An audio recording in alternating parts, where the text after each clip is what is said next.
നല്ല വരൾച്ചയുള്ളൊരു കാലത്ത് കൃഷിക്കാർ താമസിക്കുന്ന ഒരു ഗ്രാമത്തിൽ അവരെല്ലാ ദിവസവും മഴയ്ക്ക് വേണ്ടി നോക്കിക്കൊണ്ടിരിക്കുകയാണ്. കാർമേഘങ്ങൾ വരുന്നുണ്ട്, പക്ഷേ ഒരു ദിവസം പോലും മഴ പെയ്യുന്നില്ല. വിത്തിടേണ്ട ടൈമാണ്. ഓരോ കൃഷിക്കാരും ഓരോ ദിവസം വിത്തിടുക എന്നുള്ള ആഗ്രഹത്തിൽ എന്ത് ചെയ്യാണ്, ഇങ്ങനെ മുന്നോട്ട് പോവുകയാണ്. ഇവർക്ക് ഭയങ്കര നിരാശയായി. ഒരാഴ്ച കഴിഞ്ഞു മഴ പെയ്യുന്നില്ല, 2 ആഴ്ച കഴിഞ്ഞു മഴ പെയ്യുന്നില്ല. പല ആളുകളും പറഞ്ഞു, ഇനി നമ്മളിങ്ങനെ കാത്തുനിന്നിട്ട് കാര്യമില്ല, നമ്മളെ കയ്യിലുള്ള വിത്ത് കൊണ്ടുപോയിട്ട് വിറ്റ് കഴിഞ്ഞാൽ അതിൻ്റെ പൈസയെങ്കിലും നമുക്ക് കിട്ടും. അങ്ങനെ കുറേ ആളുകളൊക്കെ ആ വിത്ത് വിറ്റു. വേറെ കുറേ ആൾക്കാർ പറഞ്ഞു, ഇനി നമ്മൾ ഈ കൃഷിയും നോക്കി നിന്നിട്ട് കാര്യമല്ല, നമുക്ക് പട്ടണത്തിലേക്ക് പോയിട്ട് എന്തെങ്കിലും ജോലി നേടാം. അങ്ങനെ കുറേ ആൾക്കാർ അങ്ങനെ ജോലി നേടാൻ വേണ്ടിയിട്ട് പോയി. പക്ഷേ അവിടെ ഒരു കൃഷിക്കാരൻ ഉണ്ടായിരുന്നു.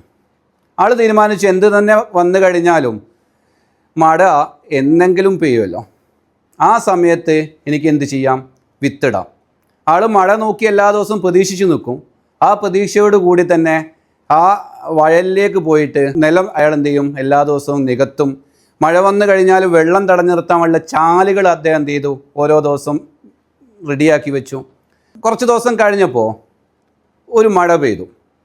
വലിയ ഒരു മഴയൊന്നുമല്ല, പക്ഷേ ചെറിയ തോതിലുള്ള ഒരു മഴ പെയ്തു. പക്ഷെ ഇദ്ദേഹം ഇതൊക്കെ റെഡിയാക്കി വെച്ചതുകൊണ്ട് തന്നെ ആ ചാലിന് വെള്ളം നിന്നിട്ട് അദ്ദേഹത്തിന് കൃഷിക്ക് ആവശ്യമുള്ള വെള്ളം അവിടെ സംഭരിക്കാൻ അദ്ദേഹത്തിന് പറ്റി. അങ്ങനെ അദ്ദേഹത്തിൻ്റെ പാടം മാത്രം പച്ചയിലും ബാക്കിയുള്ള ആളുകളൊക്കെ ഉണങ്ങിയും കിടക്കുന്ന ഒരു രംഗാണ് ആ ഗ്രാമത്തിൽ പിന്നെ കാണാനുണ്ടായത്. ഇവിടെ നമുക്ക് വലിയൊരു പാടുണ്ട്. നമ്മൾ പല സമയങ്ങളിലും നമുക്കൊരുപാട് പ്രഷറുകൾ ഉണ്ടാവും അല്ലേ, വർക്കുകൾ ചെയ്യാനുണ്ടാവും, ഫോളോ അപ്പ് ചെയ്യുന്നുണ്ടാവും, ലീഡ്സുകൾ ക്ലോസ് ആവുന്നില്ല. നമ്മൾ കിട്ടിയെന്ന് കരുതിയ പല കാര്യങ്ങളും നമുക്ക് എന്ത് ചെയ്യാണ്, അവസാന നിമിഷത്തിൽ തട്ടിപ്പോവാണ്. അപ്പോൾ നമ്മൾ നിരാശയോട് കൂടിയിട്ട് ഇതിനി വരാനുള്ളതെല്ലാം കരുതിയിട്ട് നമ്മൾ വേറെ തലങ്ങളിലേക്ക് നമ്മുടെ ചിന്തകളെ മാറ്റിക്കഴിഞ്ഞാൽ ഒരു കാലത്ത് പോലും നമുക്ക് സക്സസ്സിലേക്ക് എത്താൻ പറ്റില്ല.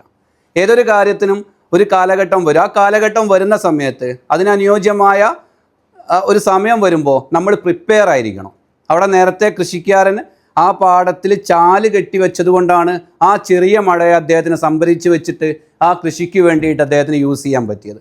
ഇതേപോലെ നമുക്ക് അവസരങ്ങൾ വരും.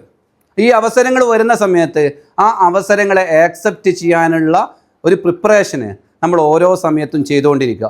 ഒരു ദിവസം പോലും നിരാശപ്പെടാതെ ചെയ്തുകൊണ്ടിരിക്കുന്ന വർക്കുകളൊക്കെ തന്നെ എന്ത് ചെയ്യുക, കണ്ടിന്യൂ ചെയ്തുകൊണ്ടിരിക്കുക.